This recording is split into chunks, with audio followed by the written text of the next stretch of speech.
A mysterious find in the Brazilian jungle shocked the whole world. How did the whale end up in the forest? From time to time, mysterious or seemingly such things happen that attract the views of millions of people.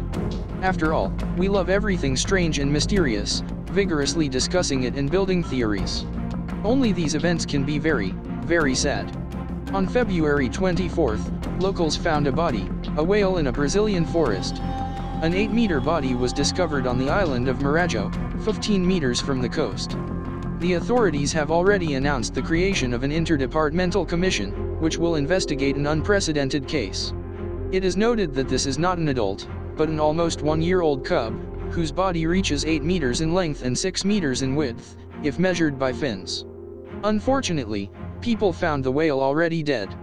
One of the main mysteries was not that the body was discovered so far from the water, but that it happened in Brazil.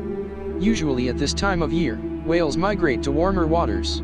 We are still not sure how he ended up here, but we assume that the mammal was swimming offshore, and the tide, whose waves have been quite strong lately, has thrown him deep into the forest. Moreover, we are puzzled by what a humpback whale does on the northern coast of Brazil in February. This is an extremely unusual occurrence, said government spokeswoman Renata Eman. It is assumed that the cub somehow strayed from the flock and continued to swim along the coast until it was thrown onto land by an extremely strong tide. In favor of this version is the fact that scientists did not find traces of damage on the body of the whale.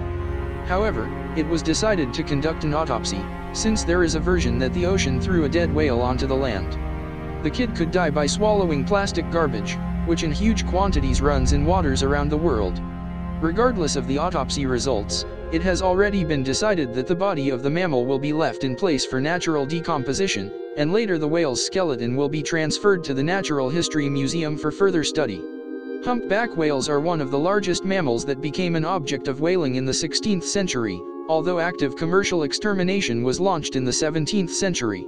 By the middle of the 20th century, 90% of the population of these whales was destroyed. Currently, the capture of humpback whales is either completely prohibited or strictly limited. What allowed the species to obtain the status of prosperous in the Red Book?